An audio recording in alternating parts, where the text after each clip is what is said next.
Chapter 20. Brexit. None of the system's specializations or the system itself could function without laws to impose their will, programming and propaganda. This is where another offspring of education comes in that we call government. Governments are really just the upfront illusion to kid the people that they have a say in their own destiny and who governs them. This is a quote by David Icke. UK to overtake France and become the most populous nation in Europe by 2050 feet with a population of 77.1 million. EU estimate from Eurostat on the 4th of January, 2017. According to the Telegraph newspaper in October 2016, the brother of Boris Johnson named Joe Johnson stated that uneducated people voted to leave the EU.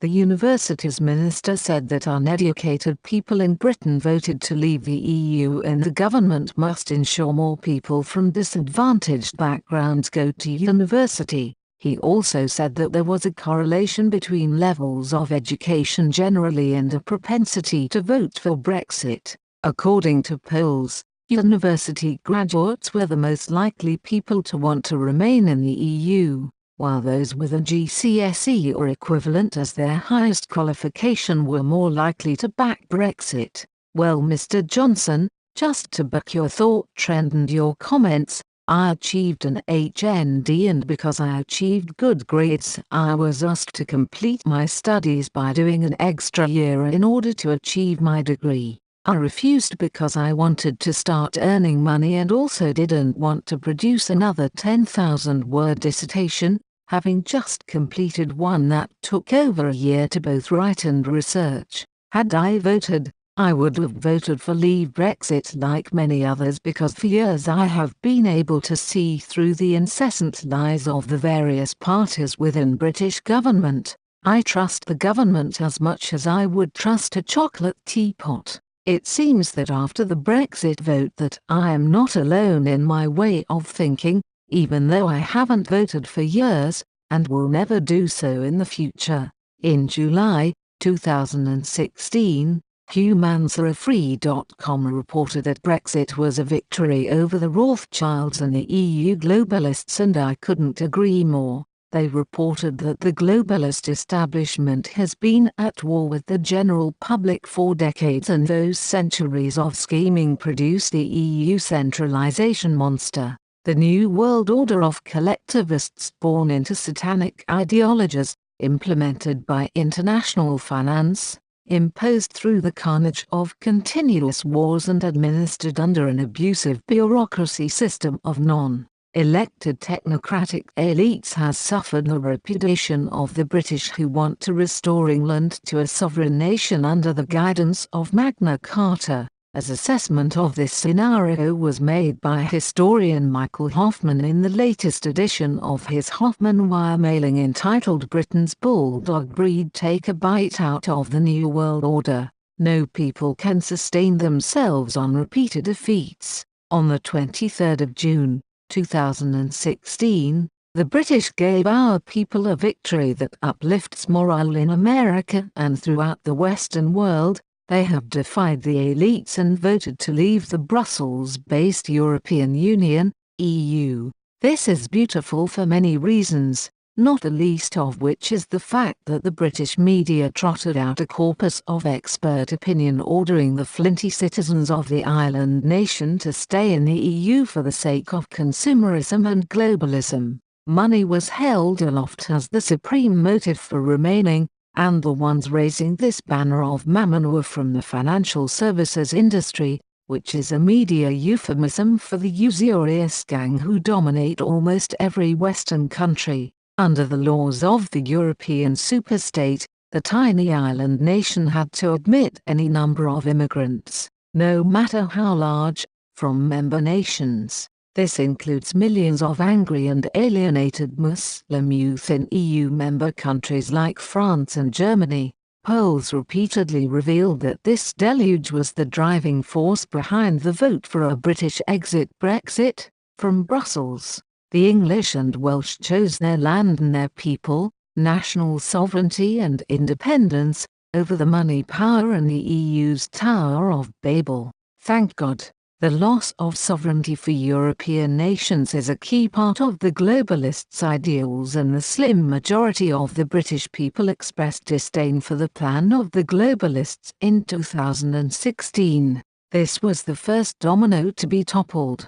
The second was the election of Donald Trump in the United States. The third domino will probably be in Europe, and there are many more to topple. In August 2016, the Telegraph newspaper reporter Richard Evans wrote an article entitled "Brexit 7 Weeks On. How many of the predictions have come true?" He looked at the predictions that were made before the voting took place. In my view, the predictions were all a part of Project Fear, and this fear was created by the government, politicians and the controlled media. One of the predictions was that interest rates would rise, meaning mortgages would be harder to get and more expensive in the event of Brexit. This was reported in the Telegraph because these words were spoken by both David Cameron and George Osborne. In reality, mortgage rates and other interest rates fell after the Brexit vote. Another prediction was that inflation would rise because the pound would be worth less. Everything we import would become more expensive, increasing inflation and hurting family budgets, spoke David Cameron and George Osborne. In reality, the pound fell and inflation is expected to rise, although the effects take time to filter through the economy. Another prediction was the state pension, and David Cameron said that "so here is the reality, if we leave, the pensioner benefits would be under threat and the triple lock could no longer be guaranteed in the long term." In reality, the new Prime Minister Theresa May has committed to keeping the triple lock for the rest of the Conservative Parliament. Another prediction was that private pension pots would fall in value because Brexit would cause a decline in share prices. Markets may anticipate adverse economic effects, provoking an abrupt reaction to an exit vote. This could entail sharp drops in equity prices, according to the IMF statement in May 2016. In reality, after an initial fall, the stock market rallied strongly to levels higher than those before the vote. In January 2017, Sky News reported that the Bank of England's chief economist admitted that the bank's economic prediction for the UK after the Brexit vote were confounded by the behaviour of the British consumer.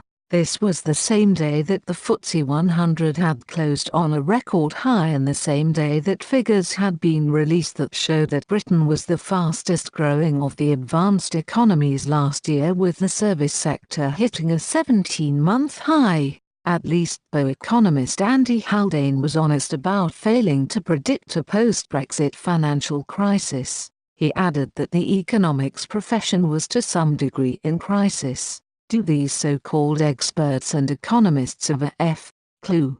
Or are they trying to compete with the idiotic words that come out of politicians' mouths? Tom Goodenough, writing for The Spectator in September 2016, reported on those who were rowing back their Project Fear warnings about Brexit. In the run-up to the referendum, we were warned that Brexit would unleash misery. George Osborne suggested that a vote for Brexit would lead to a DIY recession. Numerous business bosses lined up to add their warnings to the doom-mongering. In the weeks after the vote, the predictions of chaos didn't happen. In the voting aftermath, many major banks and financial institutions continued to warn that Brexit spelled bad news for the economy. Credit Suisse predicted that the UK's economy would go into recession next year.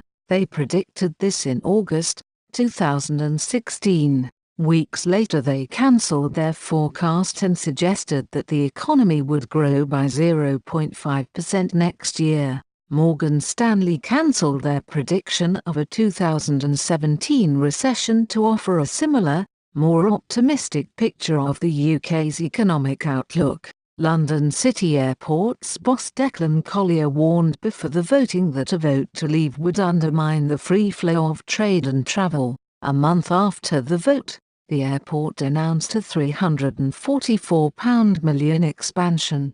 Nissan's boss Carlos Ghosn said that Brexit could cause the company to reconsider its investments in Britain. He said this in November 2013. After the vote he sounded much more positive, saying that he is reasonably optimistic over Brexit, whatever happens. European Council President Donald Tusk said in the run-up to voting that a British exit from the EU could trigger the end of Western political civilization. The day after the voting result he said it was business as usual. What has happened, happened, and we have to move on with our regular agenda. Sir Andrew Whitty, boss of GlaxoSmithKline, made it clear that he thought Brexit was bad news for business. He said before voting that leaving the EU would create uncertainty and potentially add complexity. Weeks after the vote, GSK announced plans to invest £275 million in 3 of its British plants. British head of Europol, Rob Wainwright, said before the vote that Brexit would make it harder for Britain to fight terrorism and crime. After the vote he said, "We're dealing very much with a globalized problem that requires close cooperation with our European neighbors, particularly information sharing. That's going to continue, of course, even after the UK leaves the EU." Siemens chief executive Jürgen Meyer said after the vote that the vote could hit investment, saying that its short-term investments were on ice. Weeks later Meyer said that whether the UK was in or out of the EU, it remained a good place to do business. Obama was one of the highest-profile figures from abroad to intervene in the pre-voting debate. He warned that a Britain outside of the EU would find itself at the back of the queue when it came to trade talks with the United States. Afterwards, his spokesman, Eric Schultz, made it clear that the special relationship had not suffered because of the vote. An architect of Project Fear was the Conservative Chancellor, one George Osborne. After the vote he said that the economy would undergo an adjustment, compared to saying before the vote that the economy would go into recession. Thankfully, Theresa May got rid of him completely from her cabinet. In September 2016, the UK's Express newspaper was even reporting that even economists now say Brexit is nothing to fear.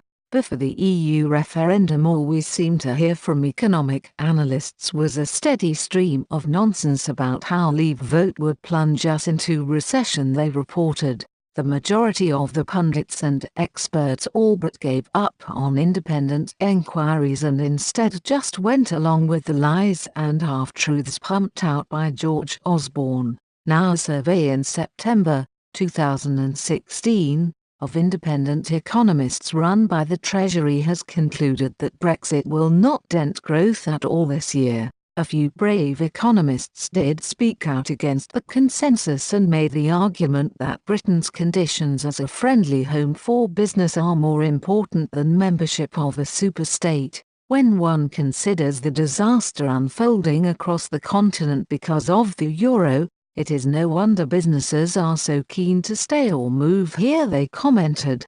3 months on from the referendum, it is nice to know that the supposed experts are finally waking up to reality, they said. In December 2016, the International Business Times reported that a clean Brexit could even boost the UK economy by £24 billion a year. Kida Grandhi reported that Change Britain had estimated that the UK would benefit leaving the EU and that it would boost the economy by £450 million per week, equating to £24 billion a year. The pro-Brexit group that includes Labour MP Gisela Stewart and Boris Johnson, Foreign Secretary, said that the figure included £10.40 billion in savings from scrapping burdensome regulations and £12.30 billion in new trade deals that the UK will be able to enter into. The group, which was founded as a successor to the Vote Leave campaign, also said that their estimate was conservative and said that the savings could be as high as £38.60 billion annually. They said that the biggest benefit from leaving the EU would be the new trade agreements that could be inked with the countries outside of the EU. Current restrictions of taking part only in the deals negotiated by the European Commission would then not be present. Conservative MP Charlie Elphicke said that this report makes clear that there are huge opportunities to be had from making a success of Brexit. Leaving the EU means we won't have to pay billions to bloated Brussels bureaucrats, and we will be able to spend money on things that matter to the British people.